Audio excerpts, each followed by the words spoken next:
मंच पर और मंच के नीचे भी विराजमान सभी परम श्रद्धेय संत मंडली को मेरा सश्रद्ध प्रणाम। उपस्थित सभी श्रोतृ वृंद को भी मेरा प्रणाम।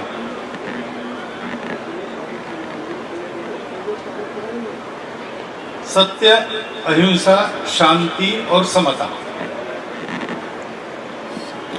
आज योग ऐसा है कि इस कार्य को चले 800वां साल चल रहा है, उसका भी देश भर में उत्सव मन रहा है। महाराष्ट्र से ये काम चला तो वहां जरा इसका विशेष बोलबाला है, वृत्तपत्रों के विशेषांक वगैरह चल रहे।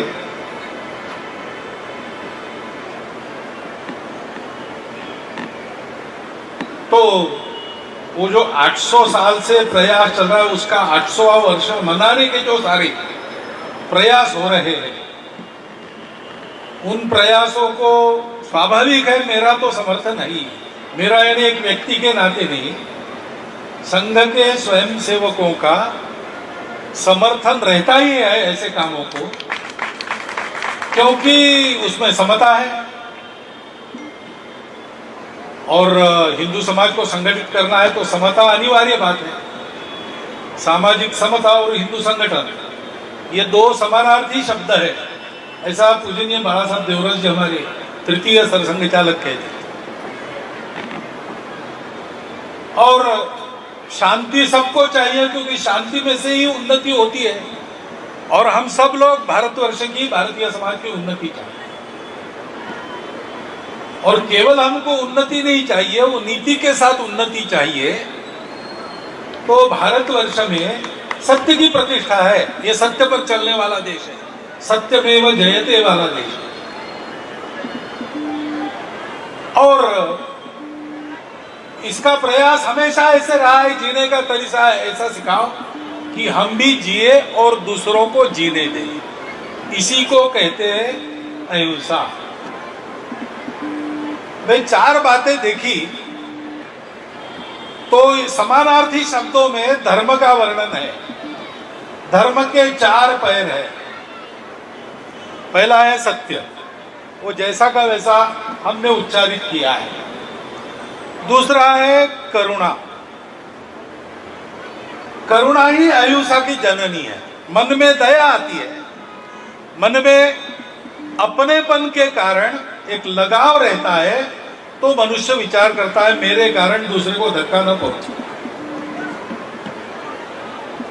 और तीसरा है पवित्रता।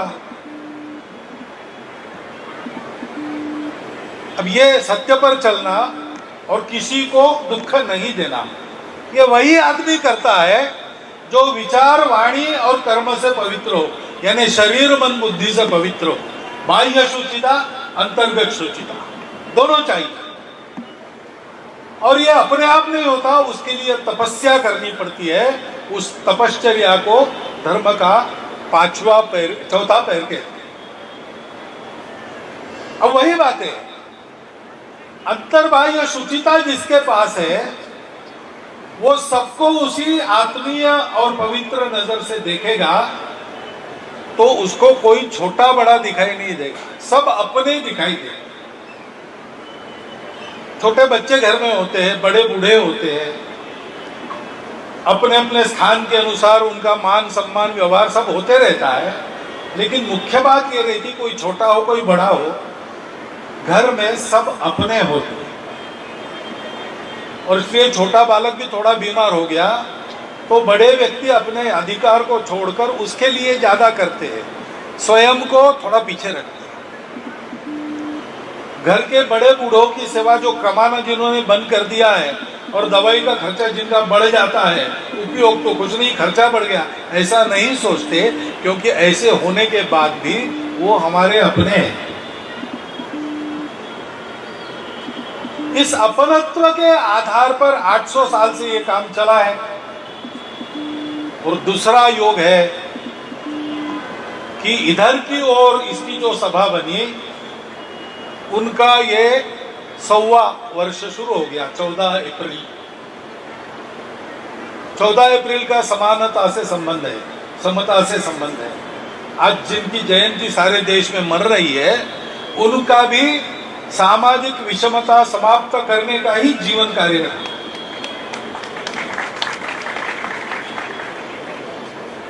तो ये सारे योग एकत्र आए हैं और इस अवसर पर मैं आप लोगों में उपस्थित हूं, मुझे बहुत आनंद हो रहा है। क्योंकि पहली बार जब मैं अमरावती के पास भानखेड़ा में और अपने धर्म सम्मेलन में गया था, वो पहली बार ही था। संघ का कोई व्यक्ति सम्मेलन में आए, ये भी पहला ही था। और वहां ऐसे कहा गया कि आज हिंदू समाज ने आखिर हमको अपना कहा।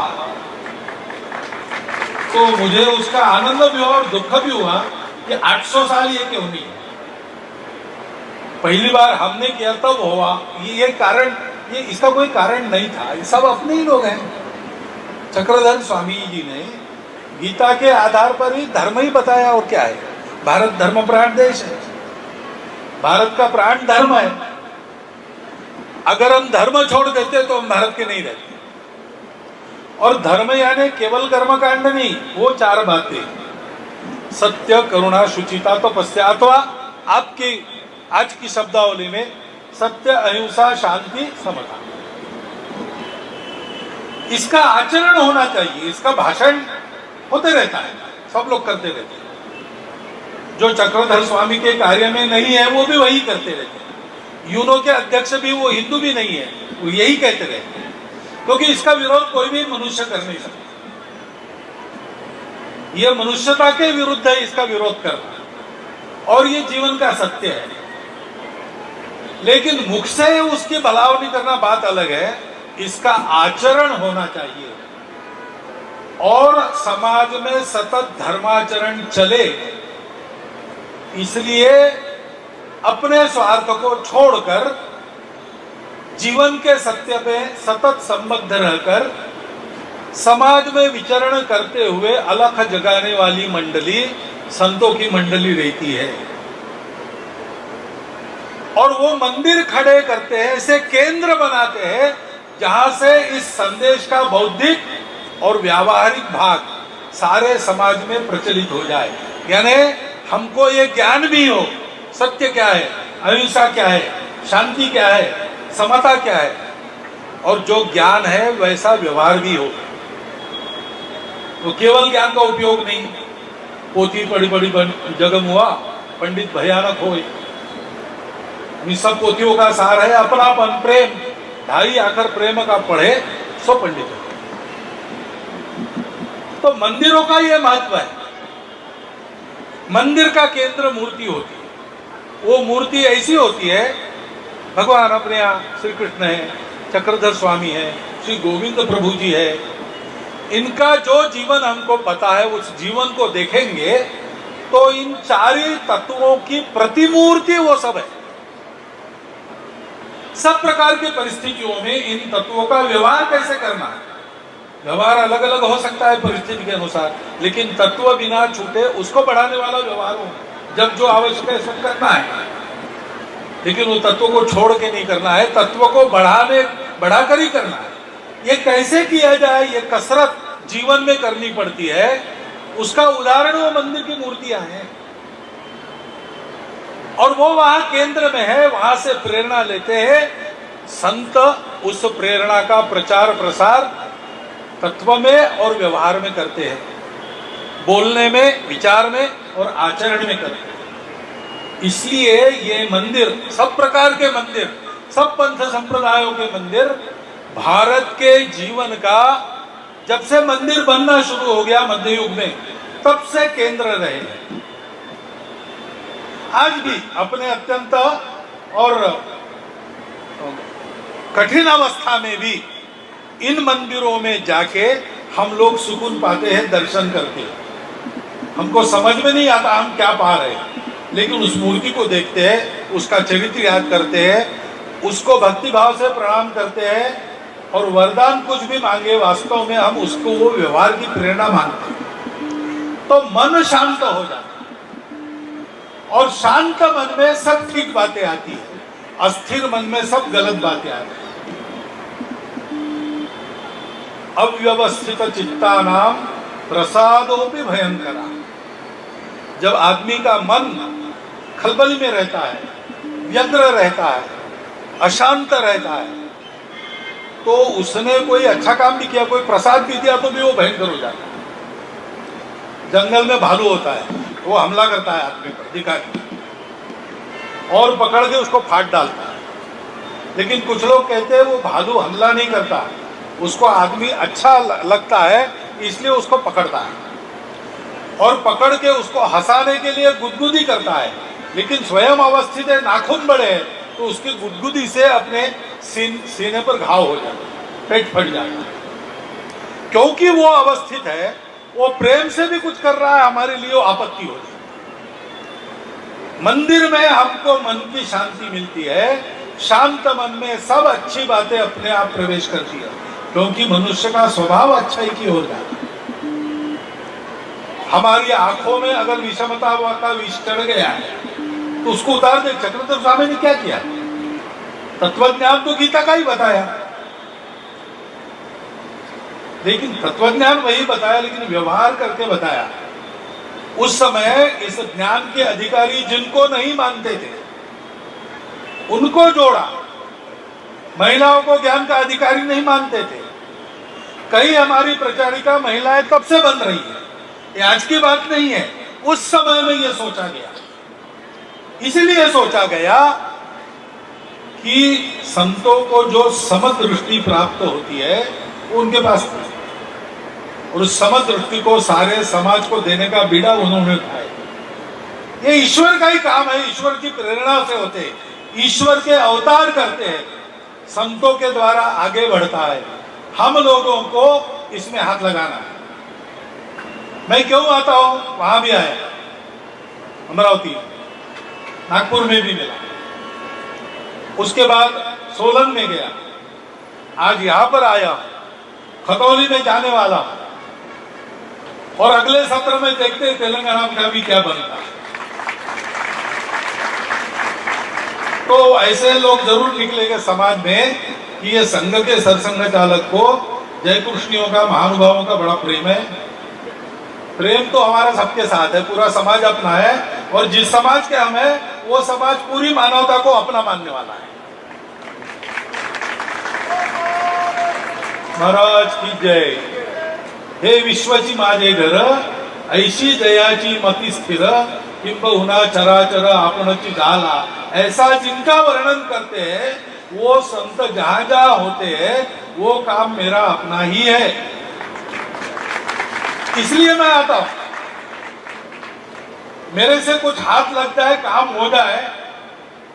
अब उनका भी नाम मोहन ही है, मोहन बाबा ही है, और वो भी बड़े प्रेमी भक्त है, तो वो बहुत कौतुक करते हैं और सारा श्रेय मुझे। ऐसा नहीं है, ये काम ऐसा है, इसका समय आया है, इसका समय आया है। अपने देश में धर्म का उत्थान होना है, ये वासुदेव कृष्ण की इच्छा, ऐसा योगी अरविंद ने कहा है।